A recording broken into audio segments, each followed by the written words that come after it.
Assalamualaikum warahmatullahi wabarakatuh. Perkenalkan, nama saya Muhammad Ragilkan dengan NIM 170352108. Pada seminar proposal ini, saya melakukan penelitian dengan analisis lingkungan kerja internal pada PT ASDP Indonesia Ferry, di mana saya mempunyai dosen pembimbing satu, yaitu Ibu Dr. Marsofiati, SPD MPD, dan dosen pembimbing kedua, yaitu Ibu Ervina Maulida, SPD MBA. Nah, untuk yang pertama itu ada bab satu pendahuluan, yaitu ada latar belakang, prariset, pemusnahan masalah, dan tujuan penelitian. Latar belakang penelitian saya yaitu perusahaan merupakan tempat berlangsungnya manajemen organisasi. Maka dari itu, perusahaan harus berusaha untuk menciptakan kondisi yang nyaman dan menguntungkan bagi talenta mereka. Dalam kehidupan sosialisasi di perusahaan, setiap harinya tidak terlepas dari pengaruh lingkungan kerja yang diciptakan oleh individu dan kelompok tertentu, atau bahkan suasana yang sudah ada sejak awal didirikannya suatu perusahaan. Menyediakan lingkungan kerja yang baik, membuat karyawan merasa puas dan istimewa, serta membawa hasil yang baik bagi perusahaan.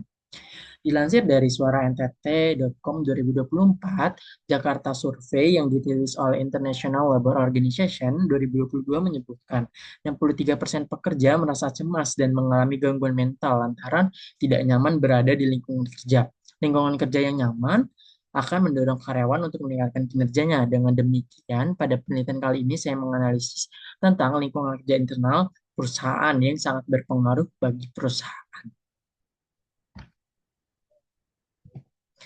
Nah, sebelum melakukan penelitian, saya melakukan prariset. Di sini ada 3 pertanyaan prariset saya. Yang pertama itu ada pentingnya lingkungan kerja internal.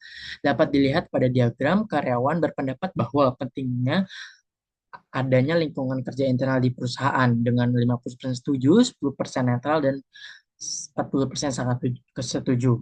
Dan untuk pertanyaan kedua itu ada penerapan lingkungan kerja digital, yang dimana penerapan lingkungan kerja digital tersebut bahwa beberapa karyawan tidak setuju atas penerapan lingkungan kerja digital pada perusahaan atau masih kurangnya penerapan lingkungan kerja digital. Dan di sini ada setuju 50%, tidak setuju 20%, dan sangat setuju 30%. Dan yang ketiga ada fasilitas fisik perusahaan terpenuhi. Untuk pertanyaan ketiga ini adalah karyawan lebih banyak tidak setuju atas terpenuhinya fasilitas fisik perusahaan. Bisa dilihat 50% tidak setuju, 35% setuju, 10% sangat setuju, dan 5% jawab netral. Untuk selanjutnya ada rumusan masalah. Di sini ada 3 rumusan masalah. Yang pertama ada bagaimana analisa lingkungan kerja internal pada perusahaan saat ini. Dan yang kedua ada bagaimana lingkungan internal yang diharapkan karyawan, khususnya pada PT ASDP Indonesia Ferry. Dan yang ketiga ada unsur lingkungan kerja apa sih yang memiliki peran penting dalam perusahaan. Yang keempat ada tujuan penelitian. Tujuan penelitian itu ada 3. Yang pertama ada mengetahui kondisi lingkungan kerja internal secara digital dan non-digital pada perusahaan. Yang kedua ada untuk mengetahui lingkungan kerja internal yang diharapkan karyawan. Dan yang ketiga ada menganalisis aspek lingkungan kerja internal apa yang sangat berperan penting dalam perusahaan tersebut. Yang kedua ada bab pendahuluan. Untuk selanjutnya yang poin kelima ada konsep yang diteliti dan penelitian terdahulu. Untuk konsep yang diteliti pada saat ini itu ada pengertian lingkungan kerja internal dikutip pada Rianto 2018 menerangkan bahwa lingkungan internal perusahaan merupakan sumber daya perusahaan, the firm resource, yang akan menentukan kekuatan dan kelemahan perusahaan. Sumber daya perusahaan ini meliputi sumber daya manusia, human resource, seperti pengalaman experience, kemampuan capabilities, pengetahuan knowledge, keahlian skill, dan pertimbangan atau judgment. Dan di sini ada juga indikator lingkungan kerja internal menurut Hit Down and Hakisan 2024 menyatakan ada 3 indikator lingkungan internal menurutnya antara lain sumber daya, budaya organisasi, dan struktur organisasi. Ada juga dari artikel Amarta 2022, indikator lingkungan kerja itu ada perencanaan kebijakan sumber daya manusia, manajemen tenaga kerja, hubungan antar karyawan, peralatan dan perlengkapan, operasional, kualitas, dan struktur infrastruktur. Untuk selanjutnya ada pengertian lingkungan kerja internal dari Marhumi 2018, yaitu faktor-faktor dan organisasi yang dapat dikendalikan, sedangkan lingkungan eksternal berkaitan dengan kondisi lingkungan di luar organisasi sehingga sulit dikendalikan atau unpredictable. Untuk konsep yang ditulis selanjutnya yaitu ada Dari semua indikator, maka peneliti simpulkan bahwa ada pengertian sumber daya perusahaan yang terbagi menjadi dua, yaitu sumber daya fisik dan sumber daya non-fisik. Sumber daya fisik disebut sebagai aset berwujud, digunakan suatu perusahaan untuk menciptakan nilai ke pelanggannya. Itu dari Watronada 2022. Contoh sumber daya fisik mencakup peralatan kantor, bangunan pabrik, dan kantor. Sumber daya non-fisik adalah suatu fasilitas sumber kerja yang tidak ada wujudnya, seperti fasilitas kerja digital, internet, dan aplikasi digital penunjang perusahaan. Dan di sini ada budaya kerja. Budaya kerja juga merupakan salah satu lingkungan kerja internal, yaitu perilaku yang berkembang dan berlangsung dalam suatu organisasi lingkungan kerja, di mana budaya ini diciptakan dengan tujuan meningkatkan kinerja karyawan yang lebih produktif, sehingga visi dan misi tersebut dapat terwujud serta mampu menghadapi semua tantangan di masa mendatang. Itu oleh Vina 2022.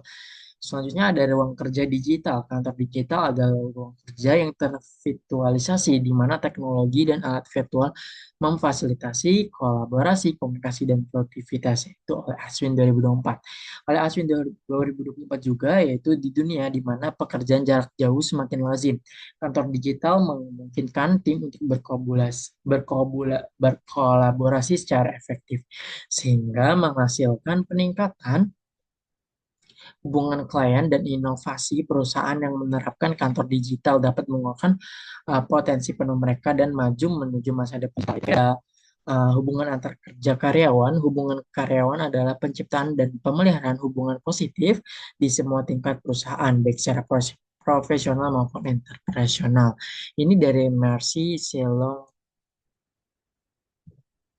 Dan untuk penelitian terdahulu, saya menggunakan analisis lingkungan internal dalam pencapaian tujuan dan penjelasan strategi perusahaan oleh Alfiani 2023 dengan menggunakan metode kualitatif. Yang kedua ada analisis lingkungan internal dan meningkatkan pelayanan ibadah haji pada Kementerian Agama Kota Sulistiana 2023 di Kota Bandung menggunakan metode kualitatif. Yang ketiga ada analisis internal perusahaan, strength and weakness, menggunakan composite research-based view of the firm dengan kerangka VRO Wandrial 2011 menggunakan metode VRO framework. Dan untuk bab 3 metode penelitian, yaitu ada waktu penelitian dan metode penelitian. Waktu penelitian saya sendiri yaitu di penelitian selama 7 bulan, mulai dari bulan September hingga April 2025 pada PT ASDP Indonesia Ferry. Nah, di sini bisa dilihat pengajuan judul, penyebaran kuesioner, penyusunan proposal, pengumpulan data dan wawancara, analisa data, penyusunan hasil, dan publikasi penelitian. Dan untuk metode penelitian saya sendiri, yang pertama ada desain penelitian, yaitu ada menggunakan desain kualitatif untuk sumber data penelitian dan sampel.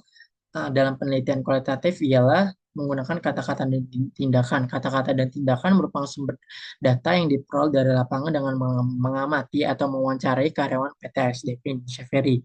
Untuk teknik pengambilan sampel ini ada dengan menggunakan random sampling beserta kata-kata pada saat wawancara. Untuk teknik pengumpulan data sendiri yaitu data dalam penelitian ini diperoleh dari data primer yang dikumpulkan oleh penulis. Data primer diperoleh dengan pra-riset menggunakan random sampling dan main riset yang melakukan observasi, wawancara, dan dokumentasi. Untuk teknik keabsahan data, pada penelitian ini saya menggunakan triangulasi sumber adalah proses pengujian untuk menguji kredibilitas data yang dilakukan dengan cara mengecek data yang telah diperoleh melalui beberapa sumber data. Itu dari Haryoko 2020. Untuk teknik analisa data, pada penelitian ini dipergunakan ialah teknik analisa data dengan metode interaktif. Menurut Mills dan Huberman yang terdiri atas 4 tahapan, yaitu pengumpulan data, reduksi data, penyajian data, dan terakhir penarikan kesimpulan. Jiva Deliani Nur Syafitri 2022. Nah, terima kasih. Sekian seminar proposal penelitian saya pada PT ASDP Indonesia Ferry. Kurang lebihnya mohon maaf. Wassalamualaikum warahmatullahi wabarakatuh.